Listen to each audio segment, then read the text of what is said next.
Can you take us through just the call for the last play and your perspective on the dunk? No timeouts. Just wanted him to catch it. Was hoping he'd catch it the logo, not outside the three-point line. Obviously, had a really tough shot against Zubats.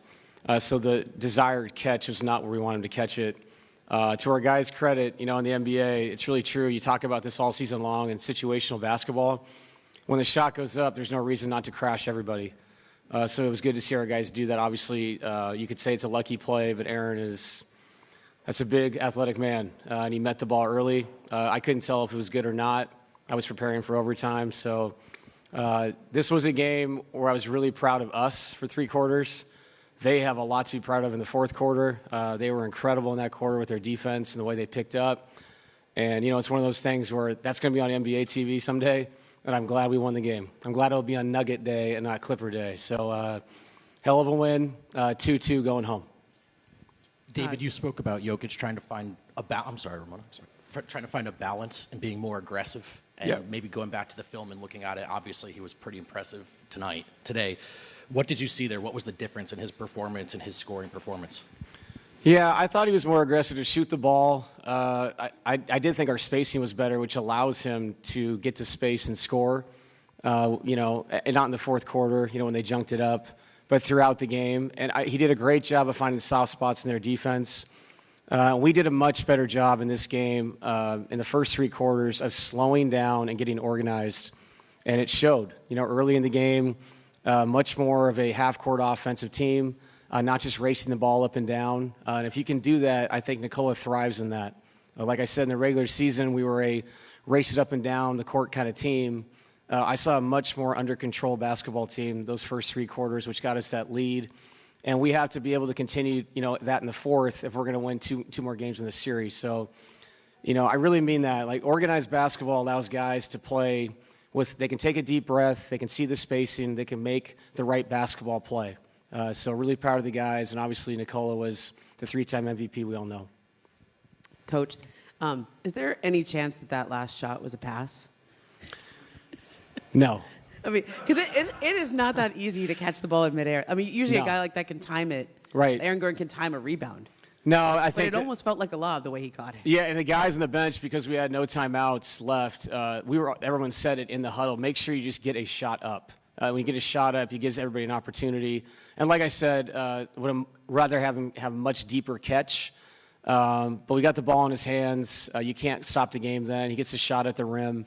And obviously Aaron made an enormous play.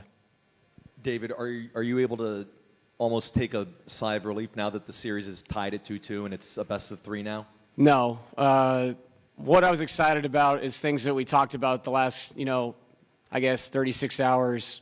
I felt like, all the themes that we had said we got to be better at. We were much more physical defensively at the point, with Harden and Kawhi.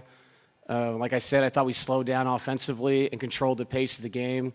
And then to their credit, like I said, I thought we were the better team for three quarters, obviously, and I give them credit. Their fourth quarter, the intensity, the energy they had was extremely impressive, and we have to learn from that. Obviously, easier to learn after a win, but we'll watch that film, and we're going to break that thing down, win, lose, whatever. It's Game 5, and each one of these games, like I said, is its own thing. It's its own chapter in the book, so learn from what we have to learn from, but also take the positives away from things that we really struggled in Game 3 with, and that the guys came out and said, we're going to change that for Game 4 to give us a chance to win a really high-level playoff game. So proud of the guys, in that area. You gave the Clippers a lot of credit for that fourth quarter. They do pick up their defense intensity, but they're down 20, right? Yeah. Do you feel like you guys also maybe offensively took your foot off the gas a little bit, maybe even defensively try not to foul? How would you describe just off the top of your head? I agree with that. I thought we lost our aggressiveness offensively, and I also thought, sometimes when you see whatever the defense is, whether it's, a zone, it's a matchup zone, it's a box and one, whatever it is, sometimes you just got to run your stuff and let it come to you. And I thought we were staring at it, trying to figure it out.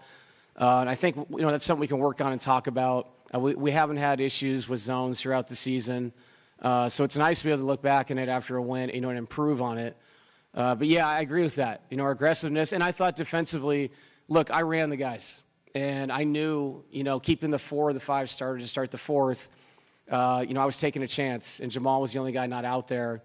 So we'll learn from that, too. Look back at the rotation, who we're comfortable with to start that quarter, to give us those first 3 minutes.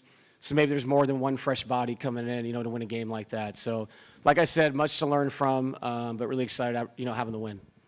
Coach, talking point for you yesterday and Thursday night, looking at film, more physicality, bring the fight to the Clippers, bring the fight. Yeah. Today you guys did that, sometimes literally. What were, some of the things that went into that, and, what were some of the things that prepared to that, and just the resilience that you guys showed? Yeah, I think when you lose a game like we did in Game 3, you don't just lose the game on the scoreboard. You feel like you got punked mentally. That's not a good feeling. And when you have another chance, that's why the NBA playoffs are so amazing, is there's the next chance until somebody ultimately wins the series. We had to respond. And I love the fight from our guys, standing up for each other. We have to be smart in those situations, obviously, but that is the playoffs. And I felt like they played, that way in Game 3, and we did not. And today was completely different. I saw something in the eyes of our players. You saw the physicality early in the game, the way we picked up full, challenging them. We have to challenge them. You can't just let them walk the ball down the floor like they're in a pickup game because they're too talented. And so Game 5 is going to be the same thing, and it'll be the same thing from them. What's the next level you can take it? How mentally tough can you be while still, pushing that physicality? And I said it before the series, physicality first, IQ next. You have to engage early in the game. If you don't, you're telling the officials, you're telling the opponent that you didn't come to play. And we certainly came to play tonight. Coach, congratulations on the win. Gordon was a hero tonight, but what's your message to those who say he should have been ejected in the scuffle that happened earlier? Then a lot of people should have been ejected. There was a lot of people in that scuffle. You can define whatever you want to define with open hand, all that stuff, but I saw a lot of people starting that and ending it. So I don't think Aaron has a reputation of being that person. Obviously, in those situations, you have to be intelligent, but these are two teams trying to do something really special, trying to move on. And, I thought they handled it the right way. I didn't think there was anything extracurricular after the fact that you could say was dangerous. And I thought both teams were just going at it, trying to win a game. And I didn't see anything after the fact, after the, whatever you want to call it. Everybody seemed like they were cool. Let's go play. So we both know what this is. There's a ton of respect on both sides for the players. These guys have been playing each other for a long time, two veteran teams. So I thought it was handled correctly. David, we spoke with you all week, David, about Michael Porter's status, if he'll play, how well he can play. Plays tonight, hit some big shots. What was that conversation like tonight, and what did you think of his performance? Yeah, it's just a gradual conversation in the last 36 hours with the medical staff and Michael and where he's at and the treatment he's getting. And I'm going to say this again for the 5th time. Michael's one of the toughest guys I've ever coached. The injuries he's been through, what he plays with nightly, and then you add this to it. And how about some of the shots he made tonight? Not only the shots he made, but if you watch the tape, every shot he makes, even when he makes it, he's grimacing. It hurts to get the ball above his head. And you can say, oh, it's the playoffs, blah, blah, blah. These injuries that Michael's gone through, they're legit. And he's tough. And he's playing for his teammates. He's playing because he knows this is one of the opportunities in his life. He gets to do something with a team that's really special. So, there's a reason why we hung a banner, man. Like, Michael was a part of that. And what he did tonight, all the shots he made late in the clock, it kept us ahead. Just really proud of Michael. Hey, Coach. Aaron is the type of guy who does a lot of grunt work, who's worked really hard to be such an important player on this team. What's it like just seeing him have a moment like that? For me, it's special beyond the Nuggets. I was with Aaron in Orlando and watching him grow up and just mature as a man. And what he's been through this past year, seeing him, what he was in Orlando and working on his skill set, and to come to a team like ours and say, you know what, I'll take a step back. I'll be a very high-level role player. And I can go on and on. He initiates offense. He guards some of the best players in the NBA. You can post him.